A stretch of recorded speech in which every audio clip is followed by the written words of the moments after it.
Albertville police said investigators are still looking for why last week's deadly workplace shooting at Albertville's Mueller water products plant happened, where 2 workers were killed.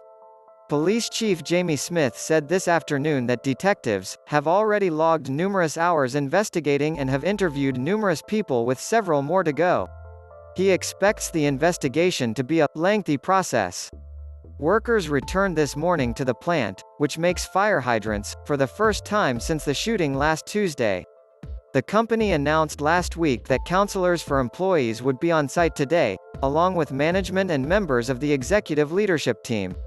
Albertville police say David Lee Horton, 44, and Michael Lee Dobbins, 27, both of Boaz, were gunned down by Andreas Dion Horton, 34, of DeKalb County, at Albertville's Mueller plant at around 2:30 a.m. in a sudden act of workplace violence. Also wounded were Casey Sampson and Isaac Bird, both of Albertville.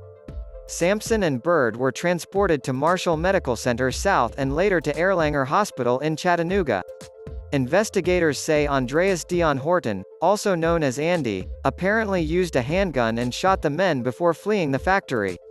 He was later discovered in his SUV on Carlisle Avenue in nearby Guntersville, parked at the edge of Guntersville City Cemetery, dead of an apparent self-inflicted gunshot wound to the head.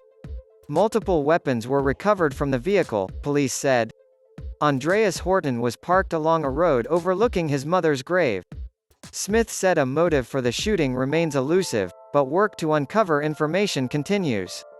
The detectives have even gone to the length of traveling to Chattanooga to Erlanger Hospital last Friday to speak with the relatives of the victims that are recuperating there, Smith said. "We are trying to leave no stone unturned as to the motive of the shooting." Mueller is directing donations to the Albertville Survivors Fund, in partnership with the National Compassion Fund, to offer support for the families of the 2 slain employees and the 2 injured men. Mueller Water Products will cover all administrative fees of the fund, which has so far raised more than $105,000 toward a goal of $500,000.